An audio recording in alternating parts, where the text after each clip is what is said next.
Evening all. Yeah, I haven't done a live for a little while. Not a live, I don't even do lives. Stop doing lives. I already messed up enough as it is on recorded. Anyway, I just Parliament. What the hell is going on in Parliament? Come on, what is going on? Why don't you lot just leave Boris to do his job? I mean, Christ's sakes, like every time something doesn't go your way, what you're gonna just make a new law about that? Change what's happening because what you can. At the end of the day, he's the Prime Minister of this country, and I thought that was meant to stand for something. I didn't think that he could be literally bent over every barrel along the way and just get away with it. I know that the House voted in favour of the New Deal last night, but I'm sure the left wing are going to come out with some crackers, jackers ridiculousness to try to make sure that that's changed, amended, whatever. At the end of the day, the Speaker of the House is not impartial in any way whatsoever, and I'm glad he's going. Order! How about you order? How about you get yourself in order? How about you actually, do your job properly instead of being biased? That's what you are, you're biased, completely biased. Jeremy Corbyn, what a disgrace.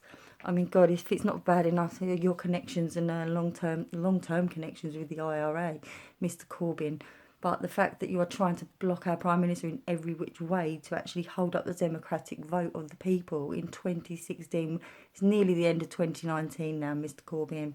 You're a liar. I've met you in person. You promised me things. When I told you about my case with my little girl, you told me you would help me. You told me it was disgraceful. You told me that should never have happened and that you would help me get my child back. It's all empty words, what comes out of your mouth. And to be quite honest with you, your response to Brexit is absolutely disgusting. At the end of the day, you lot are placed in Parliament to make, to uphold laws, to make laws, to uphold the country, basically, to make sure it runs along smoothly. Well, I can assure you, with a Labour government again, we'd end up down the Swanee like we did last time, with Mr. Blair, who seems to be popping his head up every now and again for some weird, bizarre reason. The warlord of Prime Ministers, Mr. Blair. Mr. Blair, the one that introduced the adoption targets, things like that. Mr. Blair, please go away. We don't need you. We didn't need you then, and we certainly don't need you now. Boris has got these people. I'm sure he has. I know people are saying the deal was worse than Theresa May's deal. Do you know what? What I think, and I think a lot of people think now, do we really give a shit anymore about this bloody deal? Do we give a shit anymore about any of it? Or do we just want Brexit to be done so we can actually get on with being Great Britain? Because it appears right now that all the opposition want to do is continuously block any way forward. They're causing so many more issues for the future by doing this continuously that, it's absolutely embarrassing, to be honest. The world's got their eyes on us. Talking about the world got their eyes on us. 39 people dead in a lorry just down the road from me, 10 miles away. About a mile away, probably, from one of my best friends as well. These were illegal immigrants coming in, okay? And yes, it's tragic. Of course it's tragic. People dying, 39 people dying is tragic. It's tragedy. However, please don't forget, it wasn't that long ago that people were being brought over through our borders, posing as children when they were like 33 years old. Katie Hopkins went to where these children were supposedly passing through the borders to, for a better life. There was not one child there. There was one child there. That child was put there specifically to make sure the press saw that particular child, how the press are in this country as well. Pretty much on par with the American crap as well, all lies, all biased lies. Also, the BBC are the ones to blame over this, the TV licence. Boris Johnson was very clear today in Parliament. I was watching Parliament TV. He was very clear it's down to the BBC. They have the money to provide free TV licences for the over 75s. The BBC need boycotting. They are not, they're not, they are also biased, completely biased. They're very left as well. They're not neutral in any way, shape or form. And I was considering Panorama again, but then do you know what? I thought just because Sweeney's gone, what difference would that make? He still worked with the other people for many, many years. I'm sure they're all, some of them are very deeply rootedly involved with him. I know the girl that I've met wasn't, but you know, the producers and everything of that show are definitely were aware, I should imagine, at some point of his behaviour and the way that he worked and the way that he tried to get stories from people by serious lies, by you know, life altering, life destroying lies, in fact, as we found out on Panodrama with Tommy. I've just come back again from another week's ban. This time it was because I posted a video about Bitcoin and Daniel Radcliffe, Harry Potter. Yeah, that's why I got banned for a week.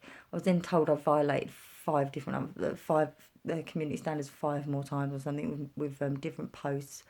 Facebook, honestly, really, what are you? And to be honest, people, I couldn't give a flying monkeys, to be honest. If this Facebook gets deleted for good, that's fine, because since my real one got deleted permanently, I don't really have much respect for this site anyway, you know.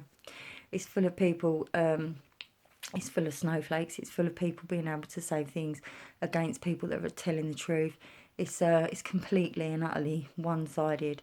And I've seen a very shocking interview actually with somebody from Facebook and a foreign journalist, and they were clear that if they don't like something, they will make sure that the algorithms, you know, that all sort of matches up, and that they can pick a post or pick a person's name out within seconds, which, you know, is a pretty shocking thing. There's no freedom of speech involved in that now, is there?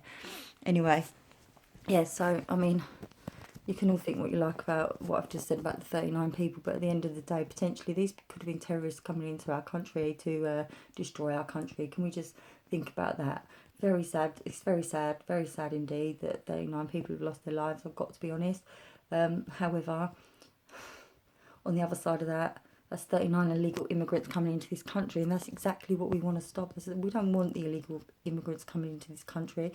If you want to come into this country as an immigrant, you can do it legally and correctly and above the law, and then we'll know who you are, where you live, etc. If there was a crime that needed solving, and then you'd be able to be found, etc. But no, illegal immigrants, it means illegal immigrants, people. It means people that we have no idea who they are, where they come from, or what they are about, or what they've done in their lives. We have no idea at all. So, you know, I don't really mind if I don't hold back, really, to be quite honest, because that's just the way I feel. You know, it is a sad thing, of course, any life lost, but just think, you know, these people were coming over illegally. Why were they coming over illegally? Why did they put themselves through such torture of being in a chilled lorry or whatever?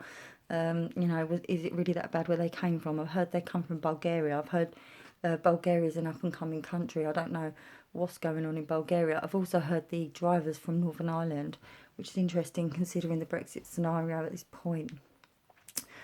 So yeah, and that they didn't come through the normal entrances, sorry, because you know, we've got more sort of control now.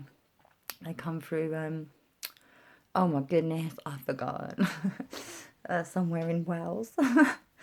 But yeah, basically, I'm really annoyed as well because last week it was Eminem's birthday. He was 47. Just shout out to the greatest rapper of all time, to the greatest entertainer alive. Michael's died now, obviously, a lot of years ago.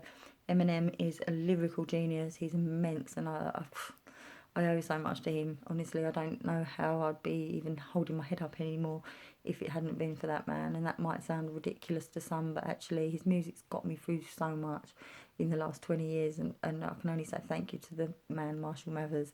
Please keep making music, because you are just a genius. There's not many people that you can call a genius, but you are one of them that you can. Yeah, so please, people, just... we need to stop this left-wing lunacy, you know. Extinction Rebellion. I've read today that 21 million it's cost taxpayers, the Extinction Rebellion protest. It wasn't a protest, it was just a damn right chaotic, ridiculous situation where the people took something that actually is a good thing. Extinction Rebellion, like the actual baseline of it is a good thing. You know, obviously there's climate change that's got to be tackled. Obviously there's pollution. Obviously there's all these different things destroying the earth. However, going around destroying the earth yourselves whilst, you know, making yourselves look like complete and utter tools in the middle of London is not going to help anything, is it? You know, they're all probably back at home in their beds with their laptops and their, you know, they're just their everything, their cars, their so on, whatever, their meat, you know, all the things they're telling you all not to do. You know, while they're, I mean, it literally got to the point where the public were actually intercepting and actually, you know, removing these people from places such as trains, etc., that they were stopping people getting to work and living their everyday normal lives. Right, okay, I'm going to stop ranting now because I really was on a rant. I haven't been feeling great for quite a while now in myself, and oh God, I just can't believe the lunacy unfolding before me. So yeah, I'm not completely, I'm not being harsh about the 39 people. I'm just saying they were illegal immigrants. We wouldn't have known who they were, where they come from, or where they were going, or what they were here to do. Okay, they don't deserve to die because of that. But you know, but the fact is, we do need to toughen up borders. We need to toughen up a lot, by the sound of it, because if this is the situation and that amount of people are coming through in lorries, then we're pretty much screwed, UK. I think that we need to start looking into securing areas where this can potentially happen very, very quickly. We already know that Islam is trying to take over the world. It's trying to take over the UK, certainly, and it certainly already has in many areas. Do we really need this continuation of this? No, we don't. We really don't.